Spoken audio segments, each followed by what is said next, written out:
What's up, y'all? This week is actually called Native Americans Experienced the Atlantic Slave Trade, or Native Americans was in the Middle Patches or the Atlantic Slave Trade. I'm looking down to written notes pertaining to the actual video. You have to watch the previous videos that actually made, which is called the More History, or any video that talks about books black people should read, the actual series. You have to watch that, watch those videos. I actually show y'all references in books, including along in this video as well. You have to cop these books that actually I'm actually going to be speaking about. That's actually within this actual video.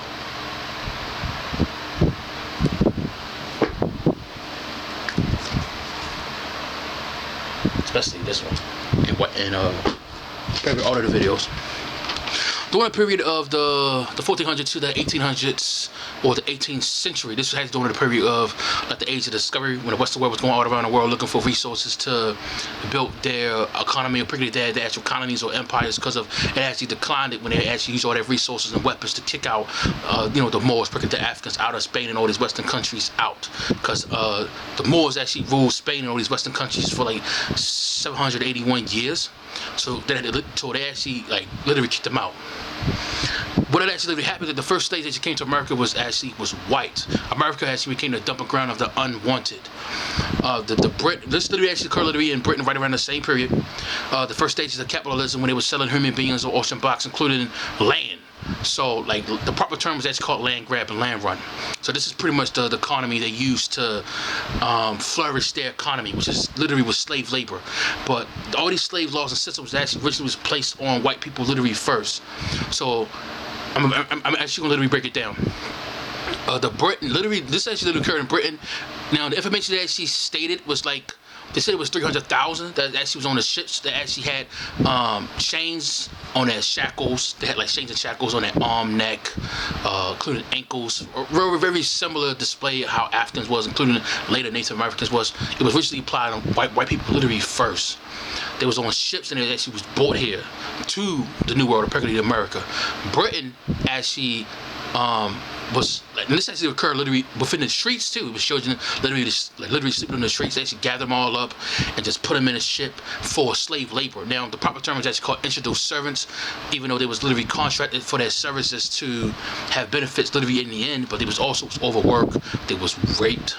They was beaten to death. They was like the ones who brought them to the New World. They was running away from them because how they was being treated, just to be captured and treated illy by somebody else.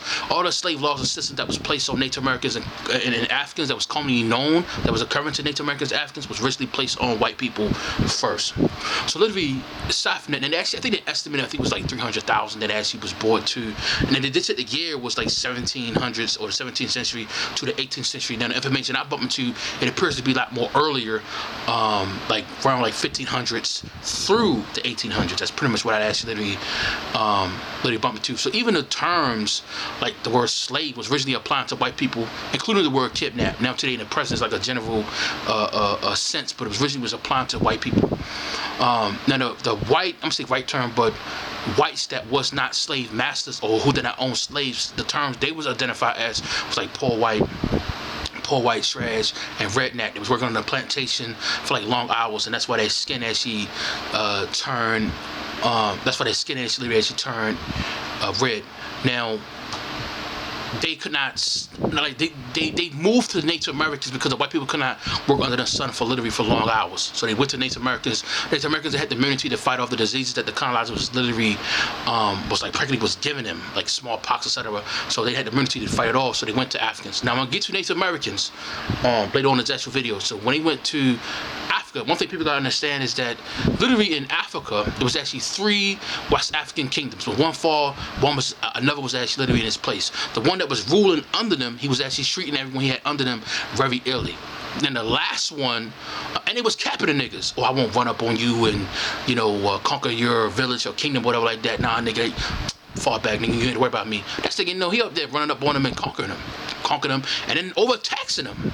So that traditions pertaining to like your word was bond. That shit was like You know what I mean? They was like bruising their traditions. So now they was like, because of they want to own more land, which means more land means tax. So they was kind of like becoming more power hungry.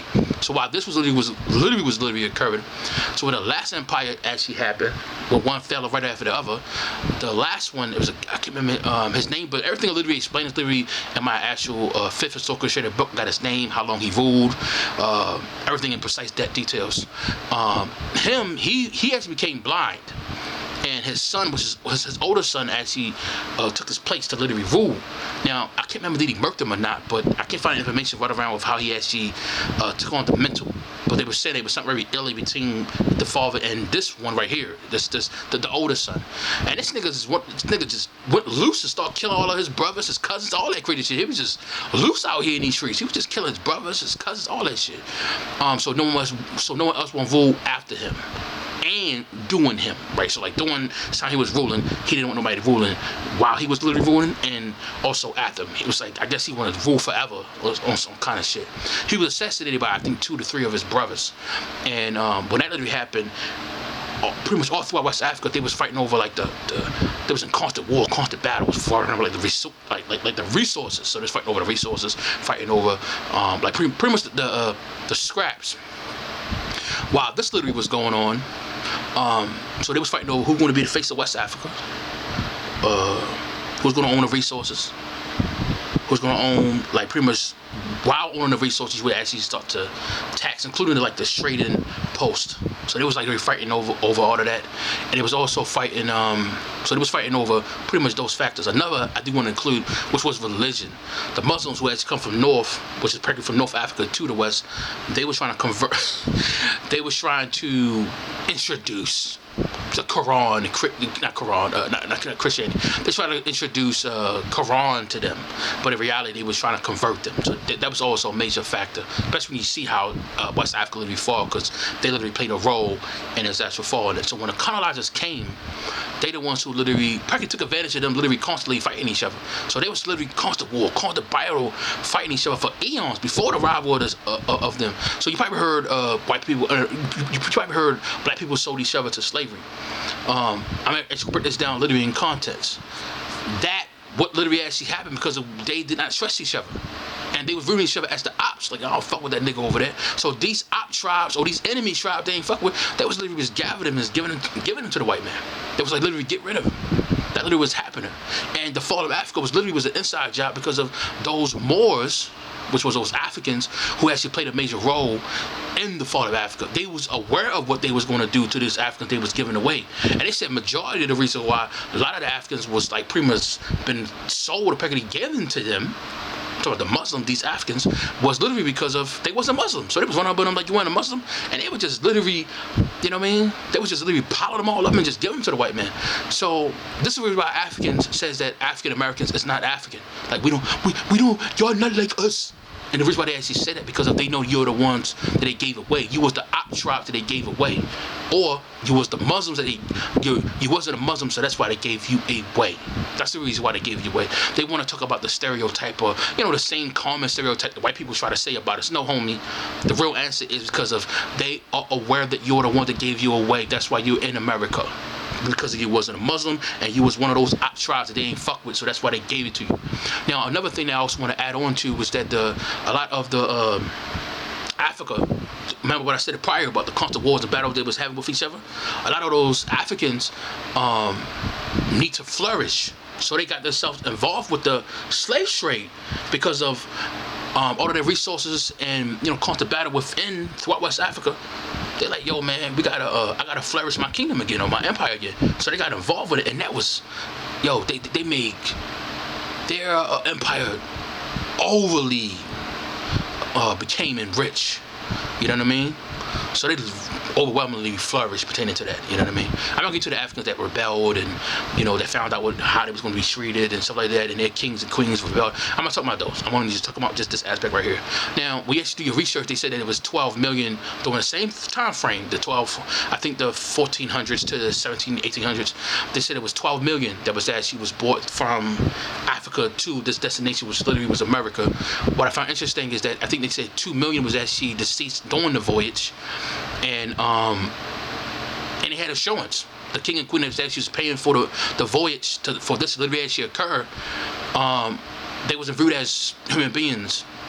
They was viewed as property or cargo. So since they became ill during the voyage, they was throwing them overboard to the point where sharks was literally following the ships because it was like a common, it was like a norm that was literally occurring on the ship. They were just throwing them off. They got sick. They became ill. They refused to eat. They got wounded, etc. So they just threw them overboard. Right to the actual point.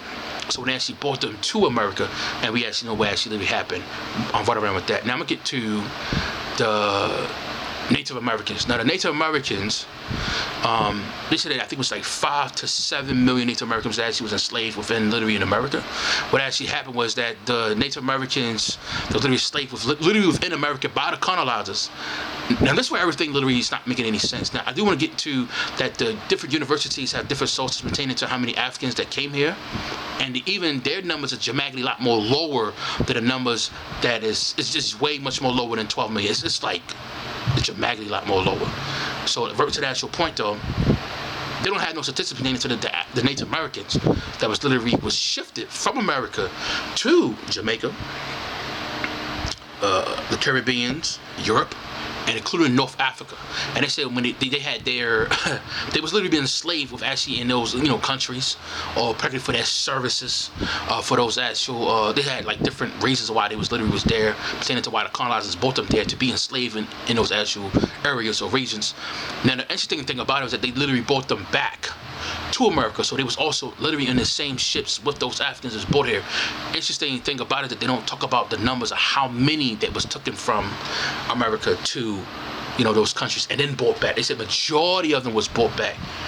They know it's documented that it happened historically, but they don't say an actual number of how many. So by me looking at it, I said, yo, it appears to be like over like 1,000, like 100,000 to 300,000. Like it appears to be a lot for them to do it right around the same time. For them to say that the number, because the number I found was like 10,000. I said, nigga, that's cap. You know what I'm saying? Like that don't make no sense to me. 100, 300. I said, nah, nigga, that's cap. That is cap. So literally, aside from that, let me look down, make sure I cover everything.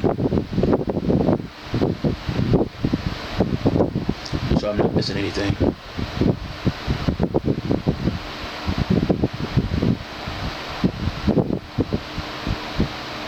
Yeah, I think I cover everything. I gotta be sure. I think I cover everything. Check out some of that, y'all.